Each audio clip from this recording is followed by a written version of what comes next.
이렇게 예배에 참석하신 우리 성도님들을 또 사랑하고 축복하고, 그리고 또 들려주시는 말씀을 통해서 또 하나님의 섭리를 깨닫고 또 영적으로 또 거듭나는 그런 시간이 되시기를 바랍니다. 오스카 와일드라는 기독교 작가가 쓴 행복한 왕자와 다른 이야기라는 큰 기독교 우화집에 이기적인 거인이라는 내용이 있습니다. 이 내용에는 이런 내용이죠. 한 거인이 이제 친구 집에 놀러 갔다가 7년 만에 다시 돌아왔는데, 집에 와 보니까는 어린 아이들이 막 자기 정원에서 함부로 놀고 막 꽃들도 망가뜨리고 이렇게 막 어지럽혀 놓은 것을 보게 됩니다. 그래서 그 거인은 너무 이제 화가 나서 큰 소리로 아이들을 책망하고, 그리고 전부 다 밖으로 내쫓았습니다. 그리고는 자기 집에 더 이상 오지 못하도록 아주 높은 담장을 이제 쌓았습니다. 그리고는 그렇게 이제 평안하게, 조용하고 평안하게 지내던 어느 날 그 거인은 문득 이상함을 느꼈습니다. 담장 밖에는 꽃들이 피고 또 가을이면은 열매들이 주렁주렁 열리는데, 자기 집에는 나무에 나뭇잎 하나 없이 늘 눈으로 덮여 있고 굉장히 추웠습니다. 그거를 발견하고 왜 그러지? 라고 생각을 하고 있던 어느 날, 이제 그 높은 담장 밑에 아주 작은 구멍이 뚫려진 곳에 아주 작은 그 예쁜 소녀가 친구들을 데리고 거인집 마당에 몰래 들어가서 또 이제 놀고 있었습니다. 근데 그 작은 소녀와 친구들이 노는데 이상한 것이, 그 거인집에 나뭇잎들이 생기고 꽃들이 피고 새들이 지저귀고 있었습니다. 낮잠을 자다가 이상한 소리에 깨보니까 자기 집 정원이 예쁜 꽃들로 만발하고 새들이 거기서 지저귀고 벌들이 날아다니는 그런 모습을 보면서 또 한편으로는 아이들의 소리를 듣게 됩니다. 그러다가 한 작은 여자아이가 나무 위에 올라가고 싶었는데 자기의 힘으로는 올라갈 수 없어가지고 시무룩한 모습을 보고 그것을 발견한 거인은 자기도 모르게 그 아이에게 다가가서 그 아이를 나무 위에 올려주게 되었습니다. 그럼과 동시에 그의 마음에는 이루 말할 수 없는 평안으로 가득했고, 그래서 그 거인은 이 아이들과 함께 같이 있음으로 인하여 자기가 마음에 누리는 기쁨을 깨닫게 됨으로 인하여 이제는 누구라도 와서 마음껏 놀 수 있도록 그 담장을 헐어버렸습니다. 이 오스카 와일드는 이 진정한 평화라는 것은 단절된 관계를 회복하기 위해 노력하는 순간 나타남을 말하고 싶었던 것이죠. 그래서 이 거인의 변화된 행동이야말로 진정한 샬롬이다라고 그는 이야기를 했습니다. 이런 관점에서 우리가 지금 그 시편 85편을 보면은 무엇이 진정한 평화이고 그 평화를 우리가 어떻게 지켜야 할지를 보여준다고 해석할 수가 있습니다. 이 시편 85편은 이스라엘 백성들이 바벨론 포로 후에 다시 예루살렘으로 돌아와서 지은 시로 이렇게 추측하고 있습니다. 이 시는 시인이 과거에 하나님께서 베풀어 주신 은혜를 회상하면서 현재의 회복을 위해 하나님께 호소하고 있는 내용입니다. 이 내용을 보면 크게 세 가지를 우리에게 가르쳐 주는데, 첫 번째로 하나님의 응답은 샬롬이다, 평화다라는 사실입니다. 유대 백성들이 70년 동안 바벨론 지역에서 피지배 민족으로 사는 동안에는요, 그 노예로 인해서 고통과 어려움의 연속이었죠.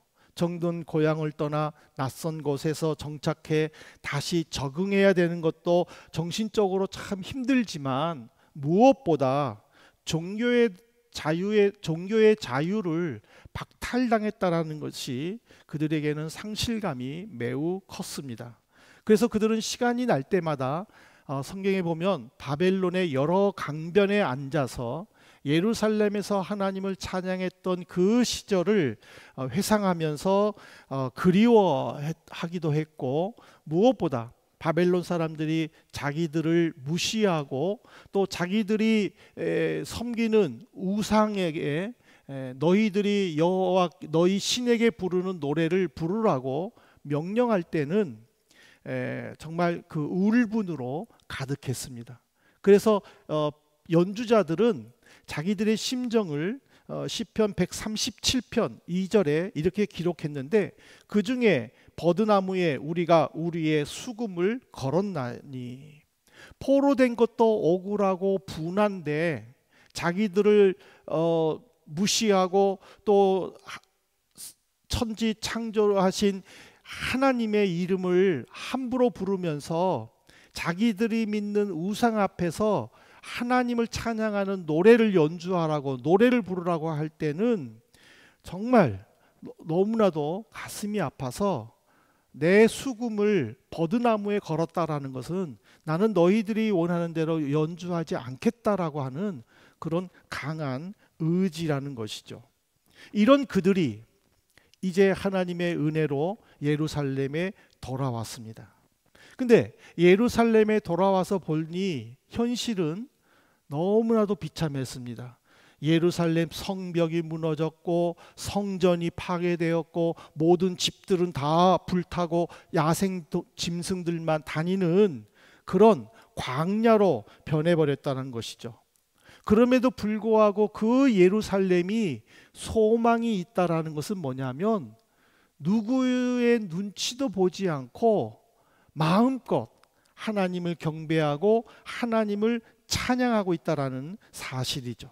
그래서 시편 85편 8절에서는요, 이런 자신의 결심을 이렇게 다짐하죠. 내가 하나님 여호와께서 하실 말씀을 들으리니 무릇 그의 백성 그의 성도들에게 화평을 말씀하실 것이라. 그들은 다시 어리석은 대로 돌아가지 말지로다. 근데 여기서 중요한 거는요, 내가 하나님의 말씀을 듣겠다라고 하는 결심의 배경이라는 거예요. 왜 하나님의 말씀을 그는 듣겠다라고 결심했느냐? 이 원문에는, 우리나라 성경에는 이 왜냐하면이라는 접속사가 빠졌는데, 원문에는 왜냐하면 그가 화평을 말씀하실 것이기 때문이다. 하나님께서 평화를 말씀하시기 때문에 나는 그 평화의 말씀을 듣고 순종함으로 인하여 나도 하나님이 주시는 평화를 맛보겠다라는 그런 결단이라는 것이죠. 포로에서 해방되어서 조국으로 돌아왔지만은요, 조국에는 아무도 없었습니다. 그저 들판이었고 광야였고 잡초만 무성한 곳이었죠. 그러니 경제적으로 어렵고 힘들 수밖에 없는 상황이죠. 또 자원하는 마음으로 성전 재건축에 힘썼지만은 에스더서나 느헤미야서를 보면은, 에스라서나 느헤미야서를 보면은 그 원수들이 밤낮을 가리지 않고 성전 건축을 방해하는 그런 심적, 정신적, 육체적 부담은 이스라엘 백성들에게는 큰 어려움이었다라는 거죠. 무엇보다도 돈이 없어서 돈을 빌렸는데 그 부자들은 돈을 갚지 않는다고 자기 자녀들을 빼앗아서 노예로 삼음으로 인해 가지고 사회적으로 가난한 자와 가진 자와 없는 자가 분리되는 그런 사회적 분열은 평화를 빼앗기고 고통 그 자체였다는 거죠. 그렇지만은 이런 현실 앞에서도 시인은 하나님이 주시는 말씀만이 진정으로 평화를 얻을 수 있고 그 마음에 기쁨이 넘치기 때문에 나는 하나님의 말씀을 듣겠다라고 이야기했다라는 것이죠. 그러니까 모든 것이 외적으로는 어려움에도 불구하고 내가 하나님의 말씀을 들음으로 마음의 위로를 받겠다라고 했었을 때에 여기서의 평화가 뭐냐라는 거예요. 여기서의 샬롬은 단순한 평화가 아니라 하나님과의 온전한 관계를 통해서 관계 회복으로 조화와 번영까지 포함이 된 총체적인 평화라는 것을 우리에게 가르쳐 줍니다. 우리도 그러잖아요. 내 힘으로는 도저히 감당할 수 없는 것들, 그리고 현실에서 부딪히는 여러 가지 어려운 것들, 이런 짐들이 나로 하여금 스트레스를 받게 하고 그것으로 인하여 내 안에 평화를 빼앗아가고 나로 하여금 늘 걱정과 근심과 미래에 대한 두려움으로 가득하게 하지만 어떤 것에서 평화를 얻을 수 있겠어요? 하나님 말씀밖에 없다라는 것이죠. 그렇기 때문에 우리는 사람을 의지하거나 또는 사람에게 잘 보이기 위해 노력은 당연히 해야 되겠죠. 그렇지만 그렇게 노력한 만큼 우리는 더욱 주님께 집중해야 될 줄로 믿습니다. 그래서 주님께서 주시는 지혜와 권능으로 어려운 문제들과 난관들을 함께 해결하는 우리 믿음의, 그래서 하나님이 주시는 진정한 샬롬을 맛보시기를 부탁을 드립니다. 두 번째로는 이 구원이라는 것은요, 85편에 보면은 은혜와 진리, 의와 평화의 조화로 나타난다라고 시인은 고백했습니다. 이제 외적인 모습 속에 또는 육체적인 환경 속에서는 정말 힘들고 고통스러웠지만은, 그러나 하나님이 주시는 그 내면적인 평화로 말미암아 이 공동체의 질서가 조금씩 회복되었죠. 다양한 꽃들이 어우러져 아름다움을 자아내듯이 하나님의 거룩한 속성들이 조화를 이루어서 이제는 관계가 회복되고 그로 인해 질서와 공평 그리고 정의가 사회에 충만하게 된 모습들이 이 시인의 눈에는요 굉장히 신기했던 거예요. 왜냐하면 현실 속에서는 가진 자들이 없는 자들을 핍박하고 그리고 빼앗아가고 그리고 또 원수들이 또 밤낮으로 성전을 재건축하는데도 불구하고 핍박하는데도 하나님은 침묵하고 계시는, 그럼에도 불구하고 그들은 조금씩 힘을 모아서 더 성전을 재건축하고 원수들을 막기 위해 자기들이 할 수 있는 일에 최선을 다하는 그런 조화 있고 질서가 다시 잡혀가는 그런 모습들이 너무나도 신기했던 거예요. 그러한 신기함 속에서 자기가 시인은 시편 85편 10절에서 이렇게 고백을 합니다. 인애와 진리가 같이 만나고 의와 화평이 서로 입맞추었다. 인애와 진리, 의와 화평, 이거는 다 하나님의 거룩한 성품에 속한 것이죠.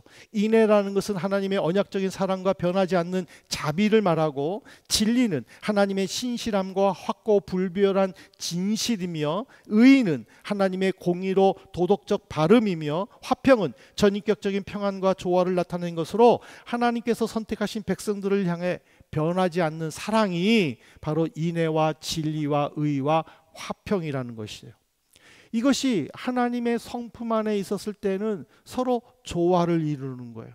그래서 서로를 격려해주고 그리고 또 아름답게 가꾸어지고 또 세상에 나타나는 하나님의 통치로 인하여 나타나는 모습들이 변화됐을 때에 그것이 진정으로 하나님이 이 땅에 계시구나, 하나님이 이 땅을 통치하시구나, 그 시인은 깨달았다는 거죠.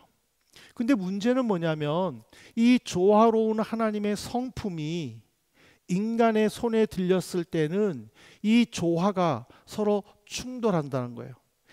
예를 들면은 인애는 인자로 번역할 수 있어요. 인자라는 것은 뭐냐면 부드러움이에요. 근데 이 인자가 한번 보세요. 법을 어기고 사람들에게 피해를 줄 때에 과연 나는 인자를 베풀 수 있느냐라는 거예요. 법이 왜 생겼어요? 법을 잘 지키면 인자가 나타나지만 법을 잘 지키지 않으면 과감하게 징계하겠다라는, 그러니까 인자가 이 법 앞에서 충돌한다라는 거예요. 하나님 앞에서는 이 인자가 전혀 충돌하지 않는데 인간 앞에서는 이 인자가 충돌한다라는 거예요. 그리고 의와 화평이 하나님 앞에서는 아름답게 조화가 되어서 우리를 구원해 주시고 우리를 사랑해 주시고 우리의 마음에 평화를 주시는데, 이 의와 화평이 인간의 손에 있을 때는 이게 충돌한다라는 거예요. 율법에 순종했을 때에, 하나님 말씀에 순종했을 때에 의와 화평이 나타난다라고 인간들은 생각하는 거예요. 그러므로 인간들은요, 이 의와 화평을 순종하지 않으면, 율법을 순종하지 않으면 이 의와 화평은 깨진다라고 보는 거예요. 그래서 인간들은요, 하나님을 어떻게 인식하고 어떻게 해석하냐면 화를 내시는 하나님, 분노하시는 하나님, 심판하시는 하나님, 그렇게 해석해 버린다는 거죠. 그래서 기독교인들조차도 신실하게 하나님을 믿는다라고 하는 그 그리스도인들조차도 하나님 말씀에 순종할 때는 복을 받지만 하나님의 말씀을 거절하게 되면 심판받는다라고 그렇게 가두어 버린다라는 거예요. 근데 진짜 우리가 믿는 하나님은 그런 하나님이십니까? 말씀에 순종하면 아이고 착하다, 복 줄게, 그리고 말씀에 순종하지 않으면 이 나쁜 놈, 그러고 당장에 처단하십니까? 우리가 믿는 하나님은 전혀 그런 하나님이 아니라는 거예요. 그 하나님의 아님을 무엇을 통해서 우리가 알 수 있습니까? 바로 예수 그리스도의 십자가 사건이라는 것이죠. 하나님의 입장에, 인간의 입장에서 인간을 바라볼 때는요, 정말 하나님 앞에 심판받아 마땅한 인간이에요. 하지만 하나님은 그 인간을 심판하시지 않는 거예요. 그럼에도 불구하고 하나님은 당신의 공의를 나타내시기 위해 예수 그리스도를 포기하신 거예요. 예수 그리스도의 십자가의 죽음으로 말미암아 그를 믿는 자는 멸망치 않고 영생을 얻는 그 구속 사건이야말로 예수 그리스도가 구원의 중심이고, 예수님 안에서 사랑과 평화가 조화를 이루어 우리에게 나타난다라는 것을 보여주셨다라는 사실이죠. 그래서 우리가 이 시편 85편을 통해서 하나님과의 올바른 관계 회복이야말로 완전한 조화를 보이고 그것이 구원을 이루어 준다라는, 우리는 그 믿음을 가져야 될 줄로 믿습니다. 마지막으로 이 평화를, 이 샬롬에 대해서 우리가 한번 생각해 봐야 되는 것은, 이 샬롬은요 회복으로 이어지는 거예요. 하나님은 이스라엘 백성들에게 샬롬을 주셨어요. 이스라엘 백성들에게 샬롬을 주셨을 때에 그들은 예루살렘에 돌아왔고 그 예루살렘을 하나님의 은혜로 회복시킬 수가 있었다라는 거예요. 무너진 성읍을 재건축했어요. 그리고 불타버린 성전을 다시 세웠어요. 돌과 잡초로 무성한 그 땅을 다시 옥토로 바꾸었어요. 그것은 인간의 노력도 있었지만은 하나님께서 자연을 주관하고 섭리함으로 말미암아 나타나시는 은혜로 그 모든 것들이 회복되었다라는 것이죠. 하지만 이런 과정 속에서 첫 그 모습을 바라봤을 때 시인의 마음은 어떠했느냐라는 거죠. 너무나도 실망했다라는 거죠. 왜? 노예에 해방되어 돌아왔지만은 예루살렘에 돌아와서 본 현실은 바벨론에서 꿈꿨던 예루살렘이 아니었다라는 거죠. 그래서 그가 하나님께 한 모습이 뭡니까? 시편 85편 3절입니다. 주의 모든 분노를 거두시며 주의 진노를 돌이키셨나이다.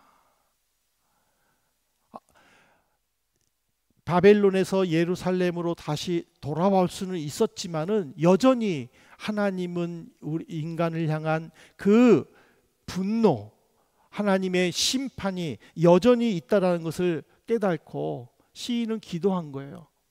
아버지, 당신의 진노를 거두어 주십시오. 이제는 우리에게 자비를 베풀어 주십시오. 우리를 인도해 주십시오. 라고 기도했다라는 거죠. 그 기도를 통하여 그는 회복을 체험할 수 있었던 것이고, 그래서 회복의 근거는 하나님의 은혜임을 우리에게 가르쳐 준 것입니다. 우리는 관계 회복을 위해 노력하죠. 하나님 말씀을 순종하기 위해 정말 시편 73편 내용처럼 우리가 경건한 삶을 유지하려고 너무나도 애를 쓰지 않습니까? 그렇기 때문에 매일매일 큐티를 하고 기도하고 무슨 일이 있을 때마다 도와달라고 하나님께 기도하고 있지만, 정말 우리가 기도한 대로 다 복을 받나요? 내가 10가지 기도했으면 나는 10가지 다 응답받았다라고 우리가 자신 있게 말할 수 있느냐라는 거죠. 그렇다고 사람들에게 손가락질을 받고 물질에만 집착하여 사람들을 괴롭히고 거짓말하고 억지로 빼앗은, 그래서 자기 배만 불리는 그 악한 자들을 하나님은 당장 징계하시나요? 네, 하나님 그렇게 또 우리가 생각한 만큼 빨리 처단하시지도 않잖아요. 그로 인해서 우리가 받은 상처들은 참 마음이 아프고 또 크잖아요. 근데 우리가 이걸 한번 생각해 봅시다. 하나님은 정말 인간들의 모습을 보고 마음 아파하실까요? 욥이 하나님께 내가 왜 이렇게 고통당해야 됩니까? 라면서 항의하면서요, 이런 말을 했어요. 욥기 7장 20절에요. 사람을 감찰하시는 이여, 내가 범죄하였던들 주께 무슨 해가 되오리까? 어찌하여 나를 당신의 관역으로 삼으셔서 내게 무거운 짐이 되게 하셨나이까? 이게 무슨 말이에요? 나는 이 땅에 살고 하나님은 하늘에 사는데 내가 이 땅에서 저지른 불법이 하나님께 어떤 손해를 끼쳐가지고 나를 이렇게 못 살게 굽니까? 라고 지금 항의하는 항의성 질문이에요. 근데 욥만 이렇게 한 게 아니에요.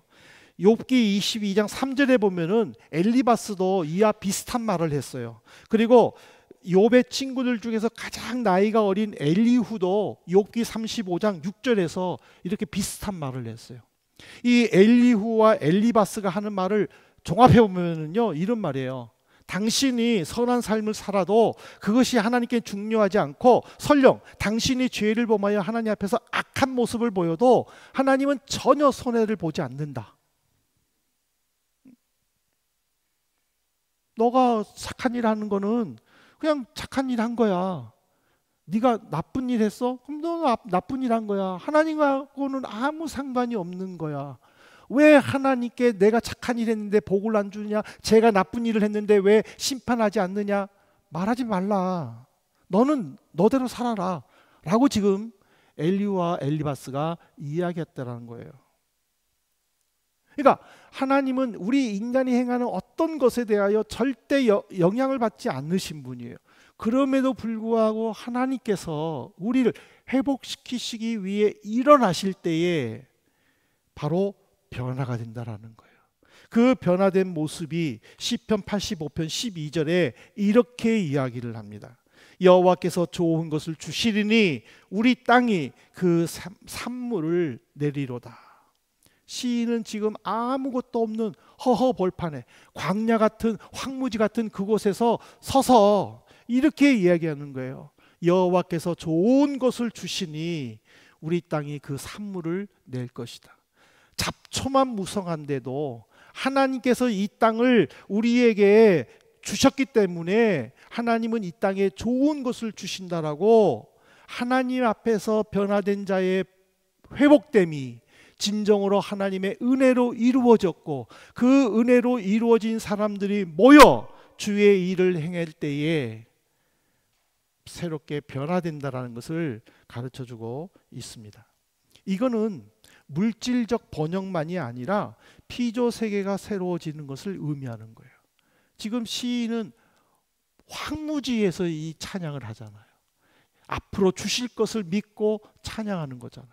이 때문에 우리가 은혜로 회복하시는 주님을 믿는다면은 우리는 지금 당장 힘들고 어렵고 그래야 내 마음의 평화가 사라졌다 할지라도 다시 주님을 의지하고 새 힘을 얻음으로 그 평화가 이제는 내 앞에 다가올 것이고, 그 평화는 모든 것이 새로워지고 그 새로워진 것의 한 부분이 번영이다라는 것을 우리는 인정해야 된다는 거예요. 근데 우리는 그렇지가 않아요. 우리는 언제 평화로워요? 내가 생각한 것이 이루어질 때, 내 손에 돈이 있을 때. 우리는 요즘에 평화가 사라졌어요. 자꾸 치솟는 환율로, 옛날에는 부모님이 보내주면 그것으로 어느 정도 썼는데 지금은 3분의 1로 확 줄어들으니까는 내 마음의 평화가 사라진 거예요. 사고 싶은 것도 고민해 봐야 되고 먹고 싶은 것도 고민해 봄으로 인하여 평화가 사라진 거예요.